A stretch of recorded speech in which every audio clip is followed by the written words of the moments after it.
అక్కడెక్కడో పశ్చిమాసియా ఉద్రిక్తులేమో గానీ ఇక్కడ సామాన్యులకు ఎక్కడలేని కష్టాలన్నీ వచ్చిపడ్డాయి. ఇప్పటికే పెట్రోల్ డీజిల్ ధరలు 2 సార్లు పెరిగాయి. ఈ భారమే ఎలా భరించాలి అనుకుంటుంటే వాణిజ్య సిలిండర్ ధరలు పెంచుతోంది కేంద్రం. మార్కెట్లో గ్యాస్ సిలిండర్లు దొరకడమే కష్టంగా మారుతోంది. ఇదంతా భరించలేక కొంతమంది హోటల్ నిర్వాహకులు వ్యాపారానికి విరామం ఇచ్చారు. ఏదో విధంగా కష్టాలు పడుతూ నడుపుతున్న వారు ఆహార పదార్థాల ధరలు పెంచారు. ఫలితంగా అందరి నెలవారీ బడ్జెట్ లెక్కలు మారుతున్నాయి. ముఖ్యంగా హైదరాబాద్లోని హాస్టల్స్లో ఉంటున్న విద్యార్థులు, ఉద్యోగులపై ఈ భారం మరీ ఎక్కువగా పడుతోంది. నెలవారీ ఛార్జీలు పెంచారు నిర్వాహకులు. ఆ భారం మోయలేక చాలామంది విద్యార్థులు హాస్టళ్లు ఖాళీ చేస్తున్నారు. వీటిపైనే ఆధారపడిన సిబ్బందికి ఉపాధి దొరకకుండా పోతోంది. ఇలా అన్ని రకాలుగా ఇబ్బందులు ఎదురవుతున్నాయి.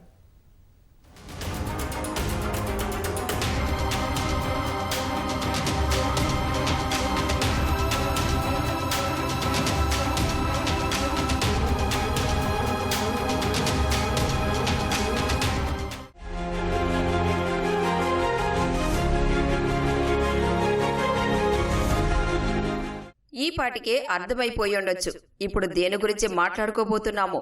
హైదరాబాద్లోని చాలా హోటల్స్ లో ఇదే పరిస్థితి. నడపడమే కష్టం అనుకున్న వాళ్లు ఇలా మూసివేస్తున్నారు. కాస్త ధైర్యం చేసి కొనసాగిస్తున్న వారు ధరలు పెంచారు. ఇదంతా ఎందుకు? వాణిజ్య సిలిండర్ ధరలు పెరగడం వల్ల. ఈ ఏడాదిలో ఇప్పటి వరకు దాదాపు 6 సార్లు ధరలు పెరిగాయి. జూన్ 1వ తేదీన 19 కిలోల సిలిండర్పై గరిష్టంగా 52 రూపాయలు పెంచినట్లు ఇండియన్ ఆయిల్ కార్పొరేషన్ ప్రకటించింది. పశ్చిమాసియా ఉద్రిక్తతలు మొదలైనప్పటి నుంచి ఇప్పటి వరకు దాదాపు 1142 రూపాయల మేర ధర పెరిగింది. ఫలితంగా ప్రస్తుతానికి హైదరాబాద్లో వాణిజ్య సిలిండర్ ధర 3367 రూపాయలకు పెరిగింది. ఇది అధికారిక ధర. కానీ సరఫరాలో ఇబ్బందులు ఎదురవుతున్నాయి. అందుకే బ్లాక్ మార్కెట్లో ఒక్కో సిలిండర్కు 6000 ఖర్చు చేయాల్సి వస్తోంది.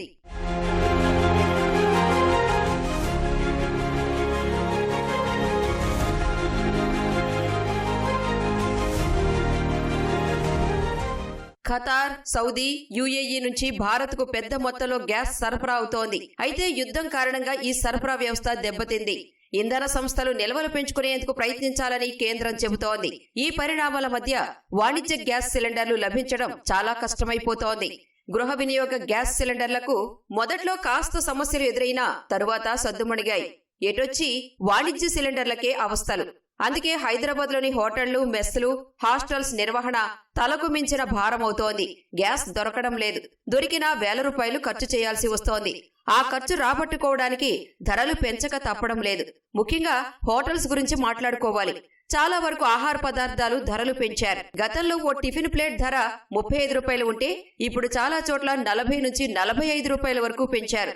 ఆ మేరకు కస్టమర్స్ ధరాభారాన్ని భరించక తప్పడం లేదు.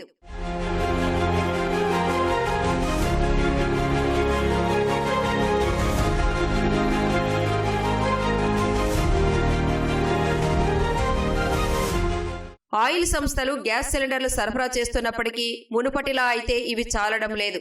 ఓ అంచనా ప్రకారం 60 నుంచి 70% మేర మాత్రమే ఈ సప్లై పరిమితమవుతోంది. అంటే మిగతా లోటు అలాగే కొనసాగుతోంది. అందుకే బ్లాక్ మార్కెట్ దందా కొనసాగుతోంది.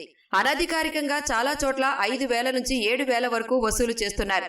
డిమాండ్ను బట్టి అంతకు మించి కూడా చెల్లించాల్సి వస్తోంది. చిన్న హోటల్స్ లో అయితే 5 నుంచి 10 రూపాయల మేర టిఫిన్ ధరలు పెంచుతున్నారు. అదే పెద్ద హోటల్స్ అయితే ఏకంగా 20 రూపాయల దాకా అదనంగా వసూలు చేస్తున్నాయి. బిల్లులో ప్రత్యేకంగా గ్యాస్ ఛార్జీలు అని ప్రత్యేకంగా జోడిస్తోంది. ఇలా అదనంగా వసూలు చేయకూడదని ఇప్పటికే కేంద్రం తేల్చి చెప్పింది. అయినా ఈ బాధుడు ఆగడం లేదు. ధరలు పెంచకపోతే మా వ్యాపారం ఎలా నడిచేది అని నిర్వాహకులు ఎదురు ప్రశ్నిస్తున్నారు.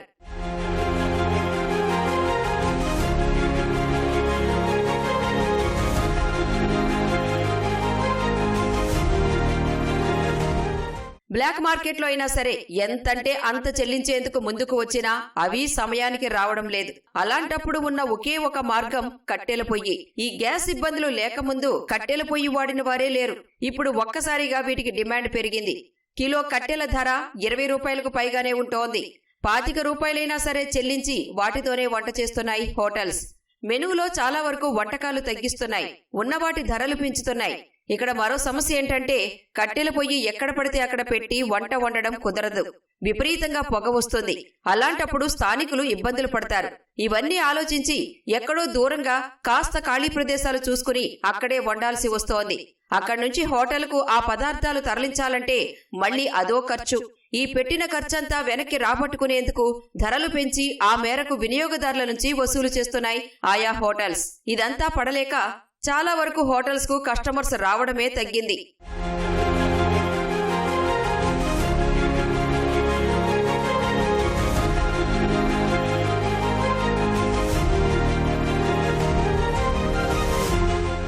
ఇదంతా హోటల్స్ సంగతి. ఇక హాస్టల్స్ కథ వేరే. చాలా వరకు హాస్టల్స్ లో మెస్సులు కూడా ఉంటాయి. వీటిల్లో నివసించేవారు నెలకు ఇంత అని చెల్లించి మెస్ సౌకర్యాన్ని ఉపయోగించుకుంటారు. ఇప్పుడు వీరికి తిప్పలు తప్పడం లేదు. మెస్లో మునుపు అన్ని రకాల వంటకాలు అందుబాటులో ఉండేవి. ఇప్పుడు ఇక్కడ మెనూలో మార్పులు చేయాల్సి వస్తోంది. చాలా చోట్ల హాస్టల్స్ లో అవసరమైన మేరకు చిన్న చిన్న గ్యాస్ సిలిండర్లు ఫిల్ చేయిస్తున్నారు. అది కూడా దొరికితేనే, లేదంటే కట్టెలు పొయ్యే దిక్కు. ఇది కూడా కుదరకపోతే కాస్త ఎదురు చూసి బ్లాక్ మార్కెట్లో సిలిండర్లు భారీ ధరకు తెప్పించుకుంటున్నాయి హాస్టల్స్. మరి ఈ అదనపు ఖర్చంతా నిర్వాహకులు భరించరు కదా, అందుకే రూమ్ ఛార్జీలు పెంచుతున్నారు. హాస్టల్స్, పీజీలకు కేర్ ఆఫ్ అడ్రస్ అయిన దిల్సుఖ్ నగర్, అశోక్ నగర్, అమీర్పేట్, మాదాపూర్, గచ్చిబౌలి లాంటి ప్రాంతాల్లో ఆ హాస్టల్ను బట్టి 2-3 షేర్ చేసుకునే ఒక్కో గదిపై కనీసం 1000 రూపాయల మేర ఛార్జీలు పెంచారు.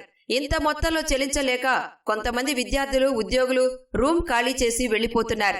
ఈ గ్యాస్ ధరలు పెరగటంతో మేము ఈ పిల్లలతో ఫీజులు పెంచాల్సి వస్తుంది, ప్లస్ వాళ్ళకి రేట్లు ఎక్కువ చేయాల్సి వస్తుంది. 14-15 సంవత్సరాల్లో ఎప్పుడు గ్యాస్ పరిస్థితి ఈ రకమైన పరిస్థితికి రాలేదు.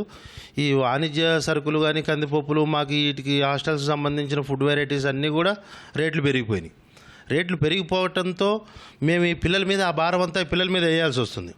వాళ్ళు కొంతమంది కట్టేవాళ్ళు, కట్టనోళ్ళు చాలా ఇబ్బందులు పడుతున్నారు. మేము రకరకాల ఇబ్బందులు పడుతున్నాం. ఈ ఫుడ్ మేము అన్ని రకాలు అందించలేకపోతున్నామండి. 2 వెరైటీలు పెట్టుకుంటూ ఆ గ్యాసుతో ఏదో అట్ట సర్దుబాటు చేసుకుంటూ నడుపుతూ ఉన్నాం. ఈ గ్యాస్ ఎప్పుడుకి వస్తుంది అనే పరిస్థితి ఏం అర్థం కాకుండా ఉంది. మాకు భయంకరంగా అనిపిస్తుంది. ఐటీ కారిడార్లలో హాస్టల్స్, పీజీలు ఎక్కువే. అయితే ఇక్కడ కొంతమంది నిర్వాహకులు ఛార్జీలు పెంచడం లేదు. కాకపోతే మెనూలో మార్పులు చేస్తున్నారు. ఎక్కువ మొత్తంలో గ్యాస్ అవసరమయ్యే వంటకాలు తగ్గిస్తున్నారు. రూమ్ ఛార్జీలు పెంచితే ఉద్యోగులంతా ఎక్కడ ఖాళీ చేస్తారో అని వెనక్కి తగ్గుతున్నారు. బ్రేక్ఫాస్ట్ లో దోశ, పూరి, చపాతీలు లాంటివి తీసేశారు. ఇక లంచ్ మెనూలో అయితే ప్రత్యేక వంటకాలేమీ ఉండటం లేదు. అన్నం, పప్పు, సాంబార్తో సరిపెడుతున్నారు. వీటితో సర్దుకునేవారు ఉంటున్నారు. అలా కుదరని వాళ్లు ఖాళీ చేసి వెళ్లిపోతున్నారు. కొన్ని పీజీల్లో కిచెన్ లో సొంతంగా వంట చేసుకోవడాన్ని అనుమతించడం లేదు. ఇలా అయితే ఎక్కువ మొత్తంలో గ్యాస్ వృధా చేస్తారేమో అన్నది నిర్వాహకుల ఉద్దేశం. చాలా మంది గ్యాస్ సిలిండర్ల వినియోగం తగ్గించి డీజిల్ స్టవ్లు వాడుతున్నారు. నెల రోజుల పాటు 1 లేదా 2 సిలిండర్లు మాత్రమే వాడేలా మార్పులు చేసుకుంటున్నారు. ఎక్కువ మొత్తంలో వంట చేయాల్సి వచ్చినప్పుడు కట్టెల పొయ్యి వాడుతున్నారు. తద్వారా ఖర్చులను 50% మేర తగ్గించుకుంటున్నారు. గ్యాస్ ఇబ్బంది వల్ల కట్టెల పొయ్యి మీద వంట చేస్తున్నాం. అలాగే గ్యాస్ వల్ల చాలా ఇబ్బంది అవుతుంది. అందరూ ఆఫీసులకు వెళ్తాకి, కాలేజీలకు వెళ్తాకి, ఇన్స్టిట్యూట్ వెళ్తాకి బాగా ఇబ్బంది అవుతుందన్న. పొద్దున మాటలు టిఫిన్ లేట్ అవుతున్నాయి, వంట లేట్ అవుతుంది, అంతా లేట్ అవుతుంది. ఎప్పుడు లేనిది 7 టన్నులు పొలాలు వాడడం, బాగా వంట ఇబ్బంది అవుతుందన్న. గ్యాస్ ఉంటే అన్ని టయానికి అంతే, అన్నీ పర్ఫెక్ట్గా ఉంటాయన్న. కట్టెల పొయ్యి వల్ల అన్నీ పర్ఫెక్ట్గా రావట్లేదు. అన్నం ఉడకపోతాం, కూర మాడతాం, అలాంటివన్నీ జరుగుతున్నాయి.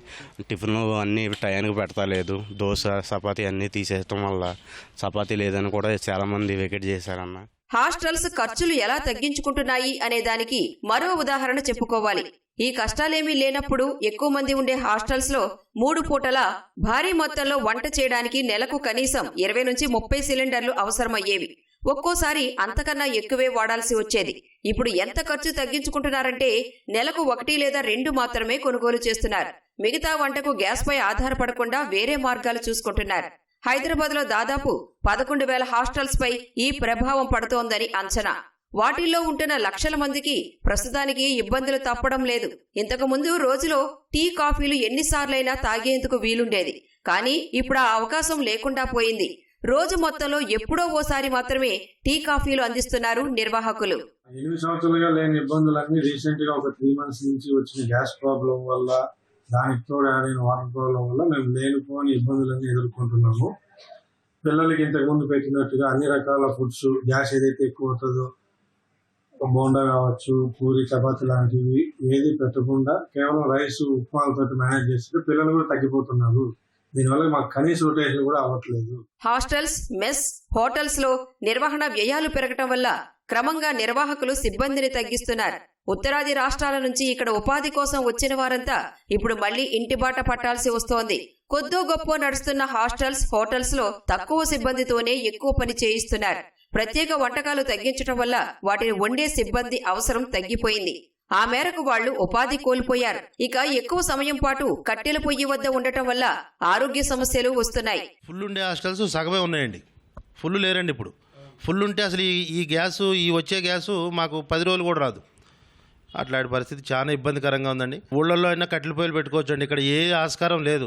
ఉపవాసం ఉండాల్సిన పరిస్థితికి వస్తుంది మా హాస్టల్ పరిస్థితి. ఒకళ్ళిద్దరు కాదు, 700-800 మందిని మేము వాళ్ళకి అకామిడేషన్ ఇవ్వాలి. ఈ అందరికీ ఫుడ్ పెట్టాలంటే చాలా ఇబ్బందికరంగా ఉందండి. సెంట్రల్ గవర్నమెంట్ కూడా పూనుకుని కొంచెం ఈ నిల్వలు మనకు కొంచెం ఎక్కువగా అట్టు పెట్టుకుని మాకు గ్యాస్ ఇవ్వగలిగితే, ఇళ్లలో గ్యాస్ అంటే 10 రోజులు వస్తుంది, మాకు రోజు ఒక బండ అయిపోతుంటుంది. ఇట్లా ఇబ్బంది, చాలా ఇబ్బంది అండి ఈ హోటల్స్ కానీ హాస్టల్స్ కానీ. నిర్వహణ వ్యయాలు పెరగటం వల్ల సిబ్బందికి సరైన సమయానికి జీతాలు ఇవ్వలేకపోతున్నారు కొందరు నిర్వాహకులు. ఇంకొందరు జీతాల్లో కోత విధిస్తున్నారు. ఒడిషా, బీహార్ లాంటి రాష్ట్రాల నుంచి వచ్చిన వారంతా ఉపాధి కోల్పోయి మళ్లీ సొంతూరికే వెళుతున్నారు. ఇలా విద్యార్థుల నుంచి వలస కార్మికుల వరకు అందర్నీ ఇబ్బంది పెడుతున్నాయి గ్యాస్ ధరలు. సరఫరా మళ్లీ సాధారణ స్థితికి చేరుకునేంత వరకు ఈ అవస్థలు తప్పవేమో.